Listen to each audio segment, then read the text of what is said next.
Hello, everybody. Welcome back to the Better Events podcast for this week. We are excited to share some clips with you from events that we've been working on lately. And so it's going to be a little bit out of the ordinary. We recorded these in real time as we were working the events.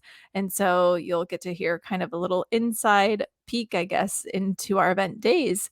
So we're excited to share this with you. We also have something really exciting coming up with Expo Pass. We are doing a webinar that is all about contingency planning for events. And we've talked about this on the podcast, but we're excited to bring it into this live webinar format. And so if you'd like to register, it's free and it is on Friday, June 23rd. And so we'll put that link in the show notes with more information. And so we'd love to see you there live in person. That would be so fun.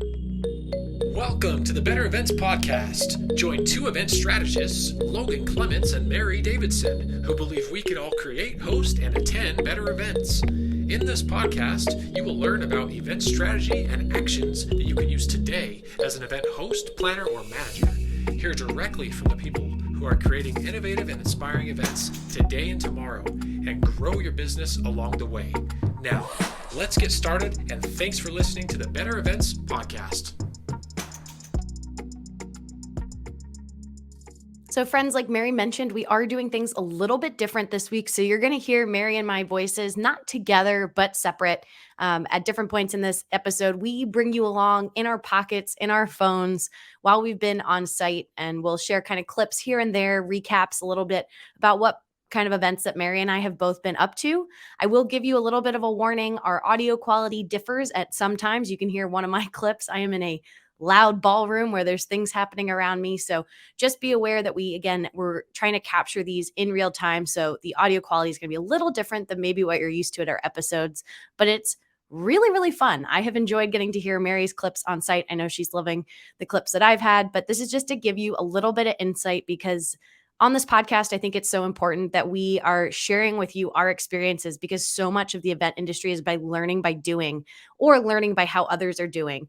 And so this will just give you a glimpse into what we've been working on recently and bring you along for the ride as we go on site. So enjoy. And so the first one that you'll hear is a set of clips for a convention that we were doing for an association in Washington State. And so we were doing vendor and exhibitor management, and we'd been working with the client for months. And then the event day came, and we were then helping exhibitors, get set up where they needed to go. And then this was the first event of this day. We actually went that evening, and we did another event. And so the first set of clips are from that convention, and then later you'll hear a second set of clips from the same day for a fundraiser that we did in Seattle. And so those are the first ones that you'll hear from me. Good morning. It is bright and early, 5:59, headed to a convention to help with exhibitor setup, unload, load in. We've been working with this client for about 5 months, getting the exhibitors kind of locked in, ready to go, compiling all their information, arranging load in and when all their logistics are going to happen. And so it's fun to be able to have everybody finally coming day of getting set up. So here we go.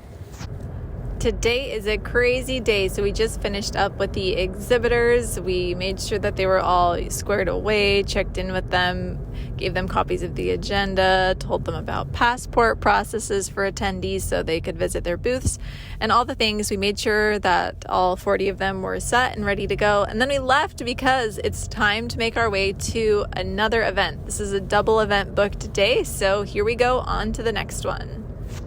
So my first clip this week is something I did the week before I was going. I was prepping for a really big conference. And so when the larger the event is, I feel like the more prep you do. And so this was something I wanted to kind of give you some insight into those final steps of things that I prepare before I go on site. So enjoy.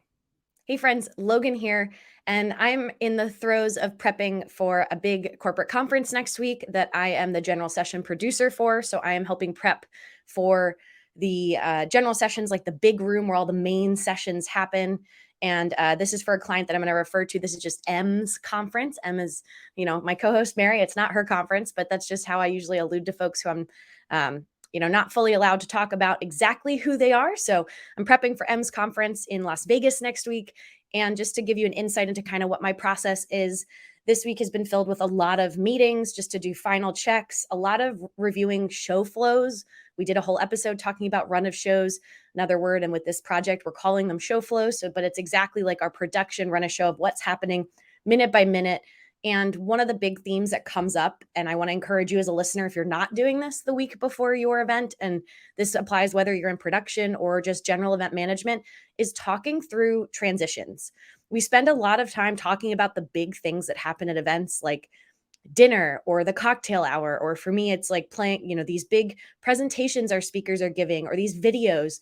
And I find that it's often in those final weeks you want to make sure you have those crucial conversations about how those transitions happen. How do those handoffs between speakers go?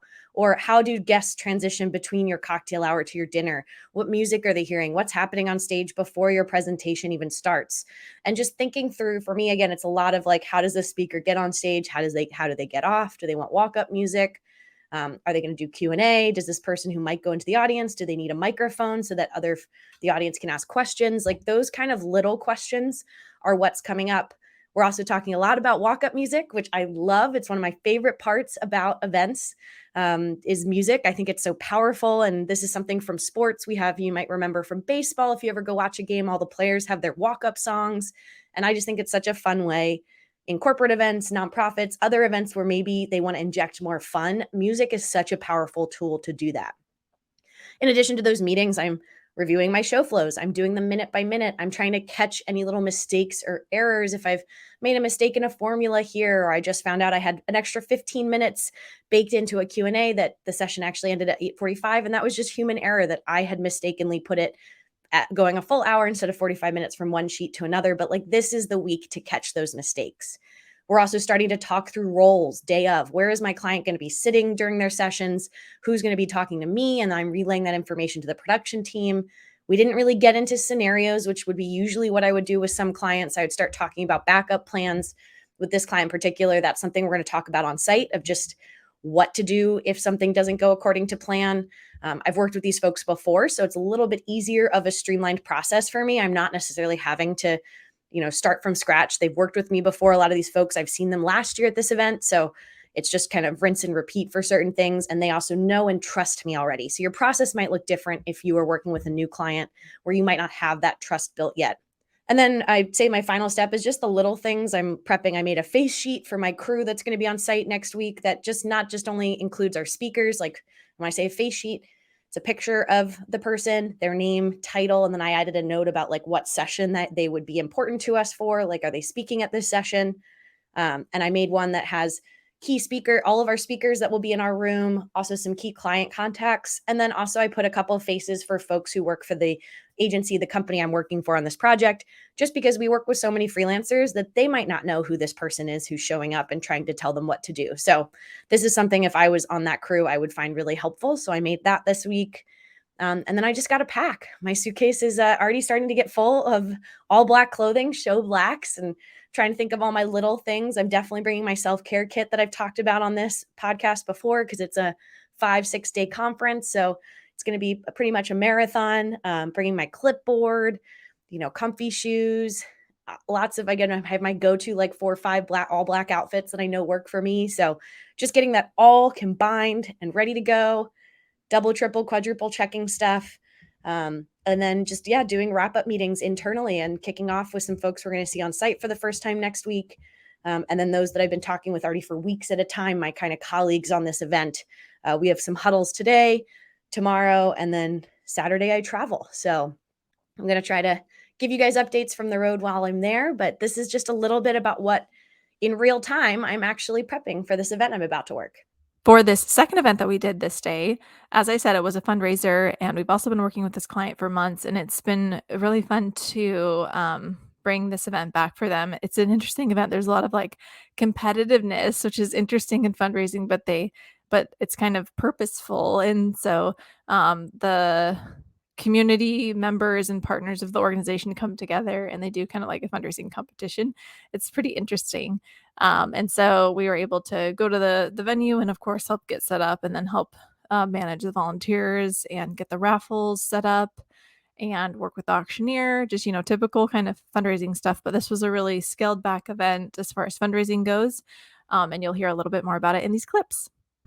We made it to the second venue, and we had a lot of amazing volunteers that came and helped set up for this one. We did not have any rental support, and so we had to set up everything, lots of chairs and tables, but it looks pretty good. We're set ahead of schedule. This is literally the epitome of many hands make light work, and we're super grateful for volunteers.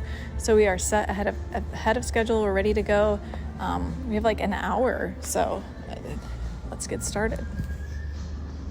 This event is a fundraiser, but it's a little bit non-traditional, and I love doing these types of events, and so we have like a race the paddle moment, a raffle, but that's it. It's very mission-centric, driven type of fundraising, and so I'm excited to see how the night goes.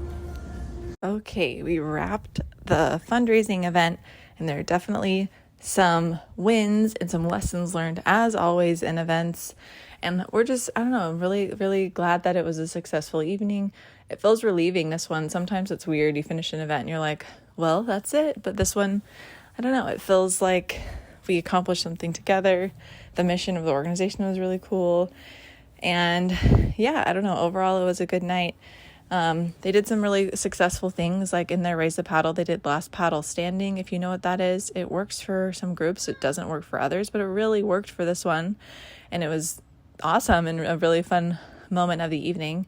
Also, we did heavy appetizers instead of a traditional meal, and that was also really fun. And it was a huge cost-saving selection, and it was just fun to kind of nibble throughout the night.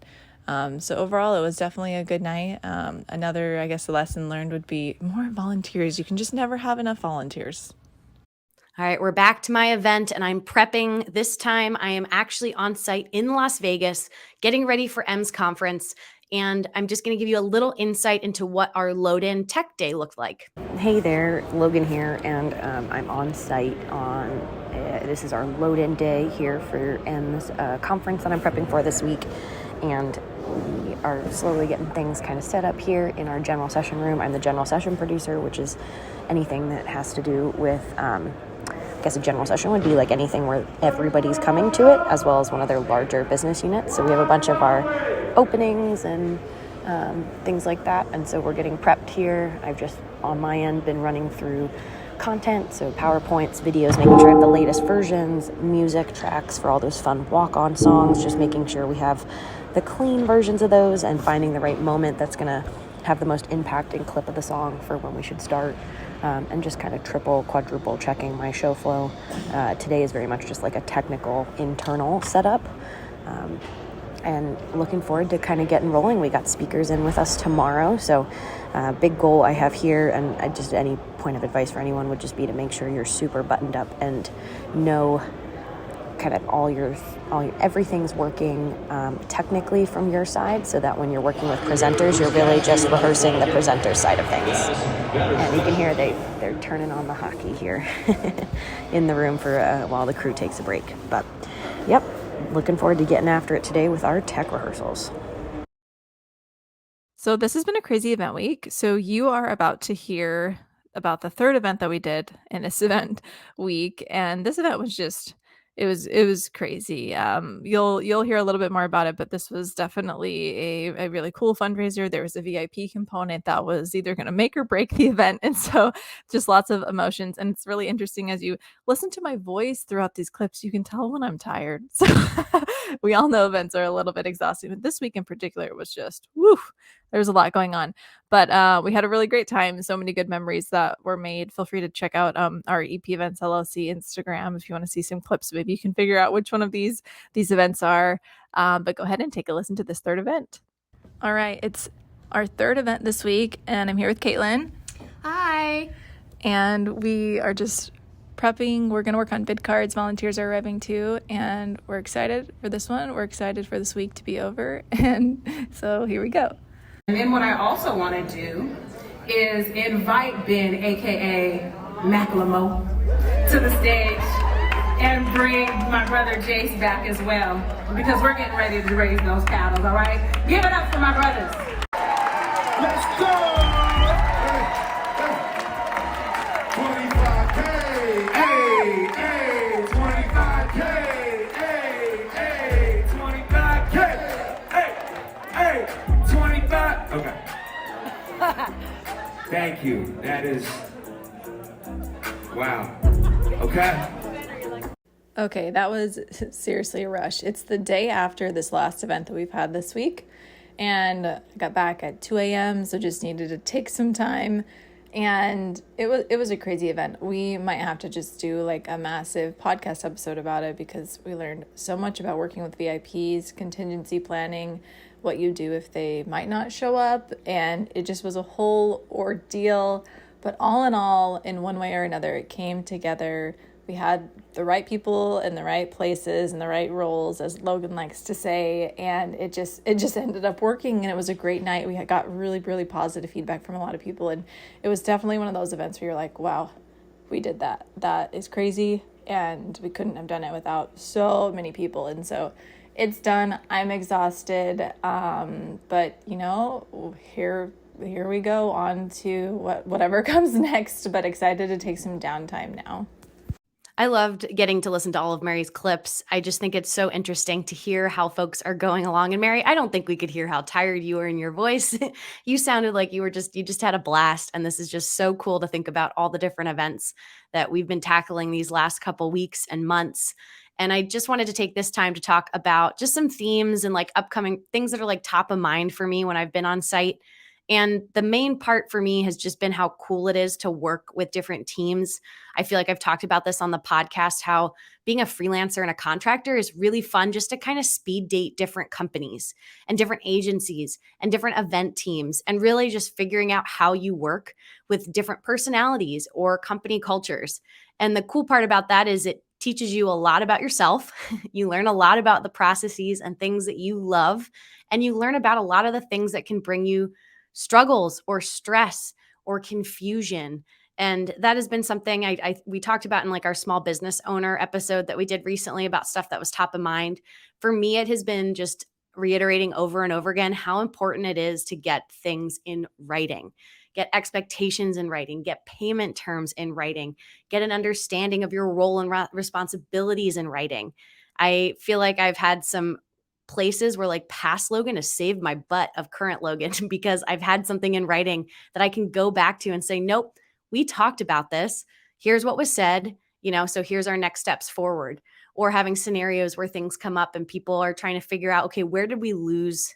Where was the miscommunication? And again, going back and having things in writing, which I feel like is so hard in the process sometimes, especially because our industry is also very relationship driven. And a lot of the companies I work with, like I'll personally know who I'm working for or who hired me, almost on a friend basis at times. And that can be complicated, but I just highly encourage you to have those conversations, get it in writing, and just make sure you're all on the same page because that just makes everything so much easier and a much smoother event day. Another thing that's been top of mind for me has been don't underestimate how much post-event work you need to do. This is something that we always talk about the start of the event, how it's going to get going. I feel like I alluded to this in my prep that I was doing for this big conference. You have these conversations for weeks, and weeks. Event happens, and then everyone is tired and they're done and they don't want to do that event wrap.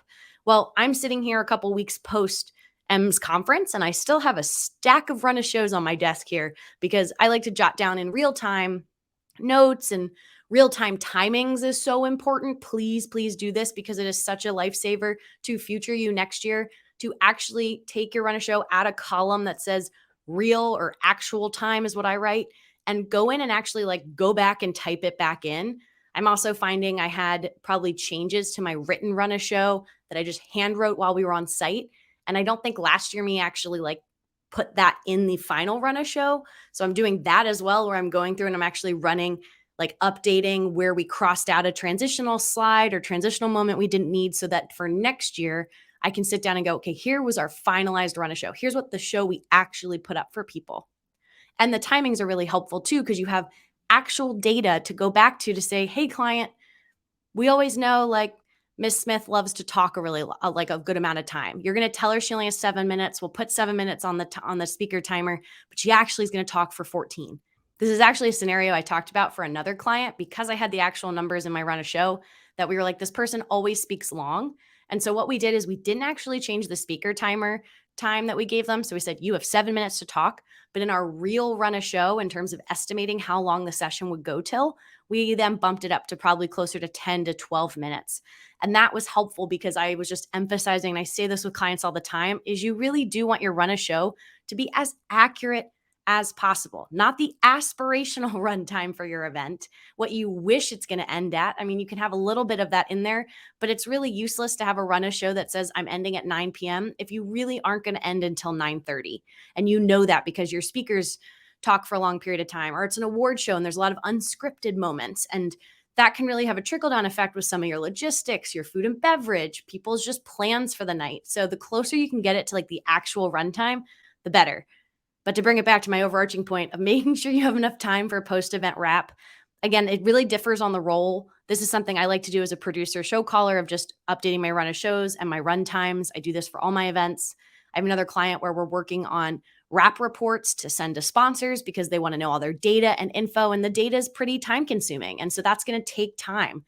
And so that's an event that I wrapped probably 4 or 5 weeks ago, but it just takes time because these reports involve so many different departments. It's not as simple as me just putting my head down and doing it. So I would be generous with how much time you need post-event to actually properly wrap up the event, whether that's doing stuff that your client needs or just your own internal process.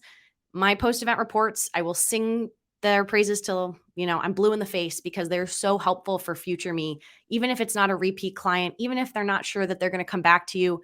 It's just so helpful to have that information to help future you and to do it while it's fresh. So yeah, and I think I'm coming up on a slower season this summer. I'm actually looking forward to it because I have a pretty busy fall already with some of my larger sporting events that are multi-week events, and I just know are more time consuming and just energy consuming on a day-to-day basis.